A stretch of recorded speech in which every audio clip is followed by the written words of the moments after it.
आज के इस वीडियो में आपको हम बताएंगे BA first year semester first exam सन 2023 और 24 में जो हिंदी काव्य का पेपर आने वाला है। ध्यान दीजिएगा, इसी मॉडल से आएगा जो आपको बताने वाले हैं। अगर आपने इसे देख लिया तो आपको हिंदी काव्य में कोई भी प्रॉब्लम नहीं होगी।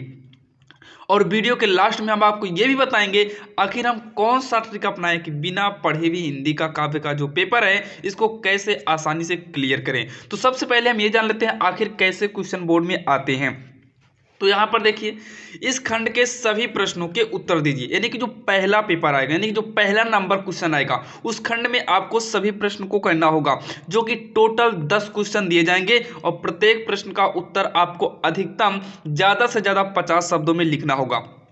और प्रत्येक क्वेश्चन पर आपको 2 अंक मिलेंगे, यानी कि 10 क्वेश्चन 2-2 अंक के मिलेंगे, तो टोटल कितना हो जाएगा, 20 नंबर होगा। तो कैसे क्वेश्चन आएंगे, जैसे यहाँ पर देखिए नंबर 1 दिया है, फ्रेंच विद्वान गार्सा दा तासी के साहित्यातिहास ग्रंथ का नाम बताइए। ये क्वेश्चन आपको आएगा। उसके बाद हिंदी साहित्य के इतिहास को कितने कालखंडों यानी कि युगों में बांटा गया है। आप इस तरीके के क्वेश्चन को जरूर तैयार करिएगा। और ध्यान देना, अभी लास्ट में हम आपको ये बताने वाले हैं आखिर कैसे हम अच्छा नंबर लाएं और कैसे हम बिल्कुल आसान तरीके से लिखें। सारा टिप्स आज के इस वीडियो में मिल जाएगा। तो पहले हम ये जान लेते हैं आखिर कैसे क्वेश्चन आ सकते हैं। रासो काव्य परंपरा के किन्हीं 2 ग्रंथों और उनके रचनाओं के नाम का उल्लेख कीजिए, यानी कि रचनाओं का उल्लेख कीजिए। तो आपको क्या करना है, सबसे पहले बुक लेना है। आपके पास जो भी बुक होगी आपको बुक लेना है और उसमें से रासो काव्य परंपरा से संबंधित जो है एक बार हमें कहानी है पढ़ लेना है। ध्यान देना, रटना नहीं है, क्योंकि रटना हमारी बेवकूफ़ी होगी। सबसे पहले हम कॉपी को लेंगे, किताब को लेंगे, सबसे पहले रासो काव्य के बारे में पढ़ लेंगे। उसके बाद क्या दिया, निर्गुण और सगुण काव्य धारा में अंतर स्पष्ट करते हुए उनकी कवियों के नाम बताइए। तो आपको कॉपी लेकर निर्गुण और सगुण के बारे में पढ़ना है। ऐसा नहीं कि हमने आपको बता दिया कि निर्गुण और सगुण काव्य धारा के अंतर स्पष्ट किए, तो आप अंतर को ही रटिए। अगर आपने निर्गुण और सगुण के बारे में पढ़ लिया तो आपसे अगर ये पूछ लिया गया कि सगुण क्या होता है और इसके कवि के बारे में बताइए, तो आप इसको भी कर लेंगे। निर्गुण क्या है, इसके कवि के बारे में बताइए, आप इसे भी कर लेंगे। अगर आप रटेंगे तो आप कभी कुछ भी नहीं करेंगे। मान लीजिए रटेंगे, आप वही कर पाएंगे जो हम आपको बताएंगे। अगर आप नहीं रटे रहेंगे, निर्गुण और सगुण के बारे में पढ़े रहेंगे, तो आपको अंतर के अलावा कुछ भी आएगा आप आसानी से कर लेंगे। जैसे यहाँ पर दिया है रेतिकाल को कितने काव्य धाराओं में बांटा गया है, तो आप रेतिकाल के बारे में पढ़ लीजिए। ध्यान देना, हम आपको बार बार एक ही चीज़ कह रहे हैं, आपको रटना नहीं है, केवल आपको किताब लेकर रेतिकाल के बारे में एक बार नॉर्मल पढ़ लेना। क्योंकि अगर आप एक बार नॉर्मली इसको पढ़ लेते हैं तो आपके माइंड में आपको फीड हो जाएगा आपके माइंड में, और बोर्ड में कोई भी यानी कि पेपर में कोई भी परेशानियां नहीं होने वाली है। भारतेंदु मंडल के किन्हीं 4 कवियों के नाम बताइए। तो आपको भारतेंदु मंडल के बारे में थोड़ा पढ़ना होगा और इनके कवियों के बारे में थोड़ा जानना होगा, ताकि आपको बोर्ड में कवियों को लिखने की जरूरत लिखने की जो है प्रॉब्लम ना हो। तो ये 6वां नंबर था। चलिए हम देखते हैं 7वां नंबर आखिर कैसे क्वेश्चन बोर्ड में आ सकते हैं। ध्यान देना, बीएससी फर्स्ट ईयर सेमेस्टर 1 में। और यहाँ पर जो अगला क्वेश्चन आ सकता है, कामयनी में कुल कितने सर्ग होते हैं। आप इसको जरूर देखिएगा क्योंकि ये इंपॉर्टेंट है। किन्हीं 4 सर्गों के नाम लिखना है।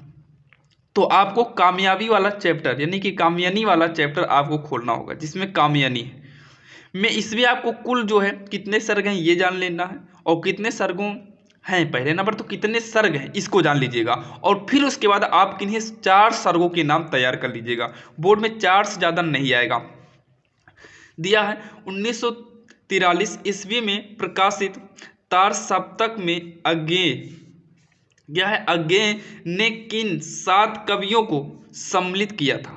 तो आपको 1943 के बारे में जो भी कहानियाँ आपको दी गई होगी, सारी कहानी को आप एक कहानी के माध्यम से तैयार कर लीजिएगा, और उसमें से आप 7 कवियों को सम्मिलित करने वाला यानी कि कौन से 7 कवि सम्मिलित थे आप इसको भी तैयार कर लीजिएगा। मान लीजिए आपको ये ना याद हुआ कि 7 कवि कौन कौन से हैं, तो आपको क्या करना है, 1943 में कि कोई कहानी बना के लिख देना है। कितने वर्ड में, कम से कम 50 वर्ड में, आपको पूरा नंबर मिल जाएगा। रामचरितमानस में कुल कितने सोपान यानी कि कांड हैं, सभी के नाम बताइए। तो ये तो आपको नॉर्मली रामचरित के बारे में मालूम होना चाहिए, आप इसको तो लिख ही सकते हैं। उसके बाद दिया है शोध या अनुसंधान से आप क्या समझते हैं। तो आप शोध और अनुसंधान के बारे में थोड़ा बहुत जानकारी जरूर ले लीजिएगा, और ध्यान देना आपको बार बार एक ही चीज़ करें, आपको किताब उठाकर रटना नहीं बल्कि एक बार नॉर्मली पढ़ लेना है। अगर आप एक बार नॉर्मल पढ़ते हैं तो पेपर तो नज़दीक आ गया, अगर आप एक बार पढ़ भी लेते हैं तो आपके माइंड में पेपर तक तैयार रहेगा।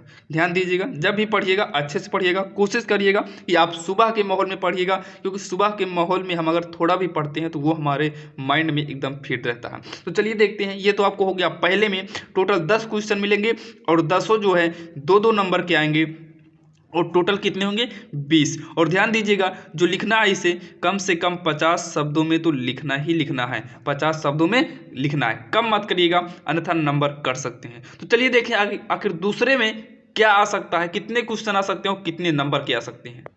अब यहाँ पर देखिए जो खंड बा है, खंड बा किन्हीं 5 प्रश्नों के उत्तर दीजिए, प्रत्येक प्रश्न का उत्तर अधिकतम 200 शब्दों में लिखना है। प्रश्न संख्या 2, 3 और 4 अनिवार्य, इससे कोई मतलब नहीं है, आपको केवल जो है किन्हीं 5 प्रश्नों के उत्तर देना है और प्रत्येक दशा में अधिकतम आपको 200 शब्द करना होगा। यहाँ पर देखिए, यहाँ देखो सवाल नंबर 1, और देखिए 5 क्वेश्चन करना है, 7-7 नंबर के हैं, तो 5 सते कितना हो जाएगा 35 हो जाएगा। देखिए इसमें क्या आ सकता है, सबसे पहले ये जानिए, आपको निम्नलिखित काव्य अवतरण के संदर्भ सहित व्याख्या करना है। एक पैराग्राफ दिया जाएगा, क्या दिया जाएगा, एक पैराग्राफ दिया जाएगा और इसके संदर्भ सहित व्याख्या करना है, जैसे आप लोग कक्षा 10 और 12 में किए थे। जैसे देख देख राधा रूप अपार, अपरहु बीह आनि मिल ओल, मतलब ऐसे ही आपको एक क्या मिलेगा पैराग्राफ, यहाँ पर डैश किया मतलब पैराग्राफ थोड़ा बड़ा रहेगा, और 2 पैराग्राफ आपको मिलेगा, एक पैराग्राफ यहाँ, तो 2 पैराग्राफ में किसी एक पैराग्राफ को करना है, 2 पैराग्राफ में किसी एक पैराग्राफ को करना है। और ध्यान से सुनिएगा, जैसे ये 2 पैराग्राफ है अथवा में करके, एक पैराग्राफ 2 पैराग्राफ अथवा में करके दिया है, और ऐसे ही आपको 4 पैराग्राफ मिलेगा। इसका मतलब टोटल की बात करें तो 8 पैराग्राफ हो गया। ऐसे ही आपको कितने पैराग्राफ मिलेंगे, 4 पैराग्राफ मिलेंगे, और उसमें से आपको 3 पैराग्राफ करना है। आप एक बार थोड़ा सोचिए, थोड़ा आपको ऐसे ही 4 मिलेंगे, तो यानी कि टोटल 8 पैराग्राफ, 8 में करना कितना है केवल 3, कितना आसान है। ऐसे आपको 2 मिले, ऐसे ऐसे करके आपको 4 मिलेंगे, तो 2 में से किसी एक को करना है, यानी कि चारों में से किसी एक को करना है, और टोटल हमें 3 ही पैराग्राफ करना है, यानी कि 3 ही क्वेश्चन करना है, जो कि यहाँ लिखे हैं। 4 पैराग्राफ दिया जाएगा, 3 पैराग्राफ करना है, और हर एक पैराग्राफ में 2-2 पैराग्राफ होंगे। ध्यान दीजिएगा, बिल्कुल आसान है। और अगर ना आए तो इसको किसी आधार पर, आप किसी भी आधार पर इसको बना दीजिए, जैसे देख देख राधा रूप अपार, तो आप इसकी थोड़ी बहुत हिंदी जो निकलती हो निकालिए और अपने हिसाब से कहानी के माध्यम से बना दीजिए। और लास्ट में तो अभी आपको टिप्स देने वाले हैं आखिर कैसे करना है बिना पढ़े, यानी कि बोर्ड में आ गया और आप पढ़े भी नहीं हैं तो आखिर कैसे करेंगे। अब उसके बाद आपको 4 पैराग्राफ हो गया, तो 4 पैराग्राफ के बाद जो 5वां आएगा, अमीर खुसरो के व्यक्तित्व और कृतित्व पर प्रकाश डालिए। तो आपको अमीर खुसरो के व्यक्तित्व और कृतित्व पर जो है प्रकाश डालना है।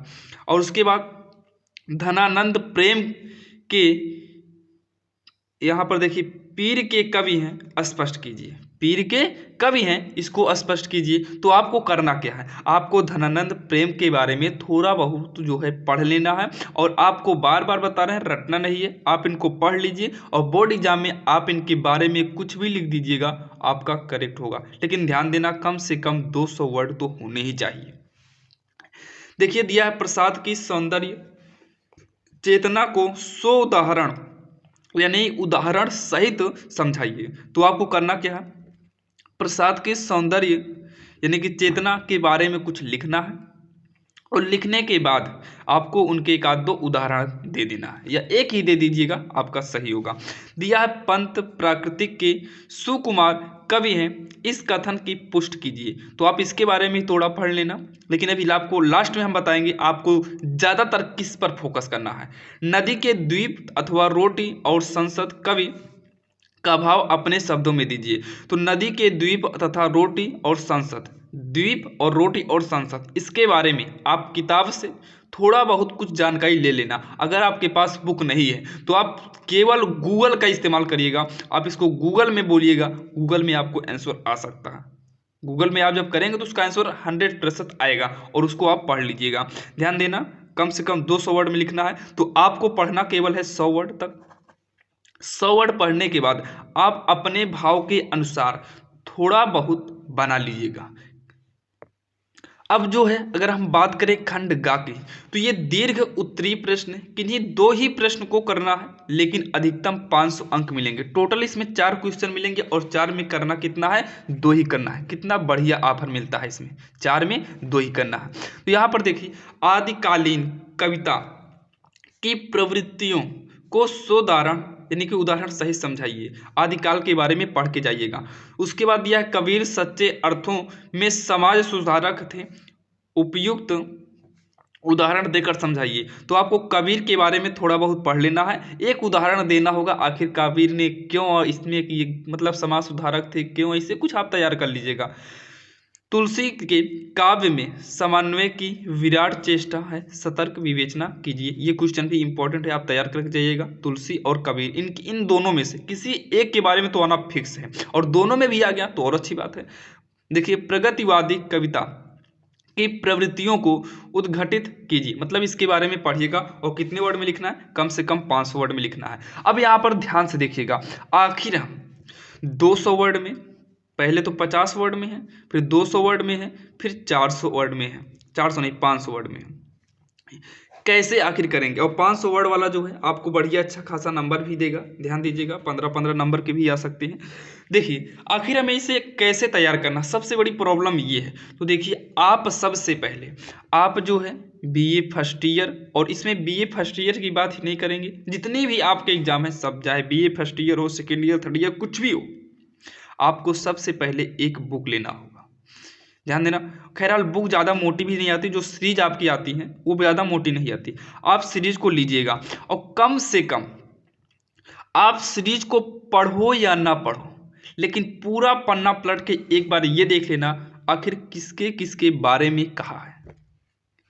जैसे आप सीरीज को खोलेंगे तो आदिकालीन कविता कहा होगा, कबीर के बारे में कहा होगा, तुलसी के बारे में कहा होगा, प्रगतिवादी कविता प्रवृत्तियों के बारे में होगा। तो आप कॉपी उठाकर सबके बारे में पहले एक बार पलट के देख लो किसके किसके बारे में है, और सबके बारे में, जैसे आप न्यूज़पेपर पढ़ते हो या कहानी पढ़ते हो या कोई बुक पढ़ते हो, वैसे एक बार आपको केवल पढ़ना है। उसके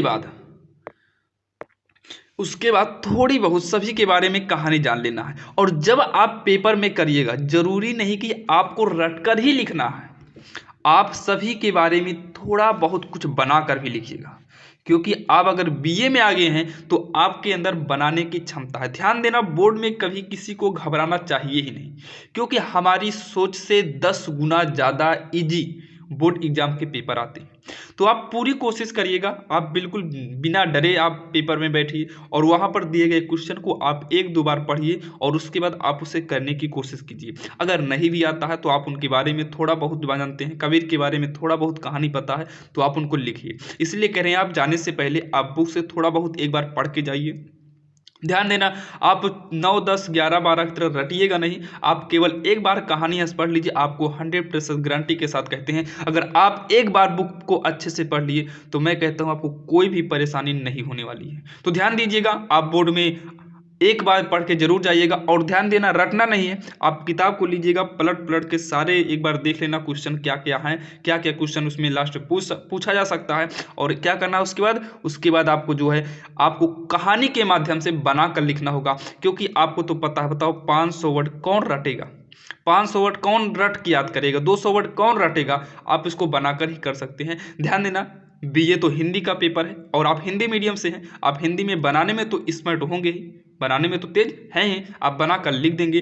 अब आपको मिलते हैं किसी अन्य वीडियो में। अगर आपको वीडियो पसंद आया हो तो चैनल को लाइक सब्सक्राइब जरूर करिएगा। तो चलिए मिलते हैं किसी अन्य वीडियो में।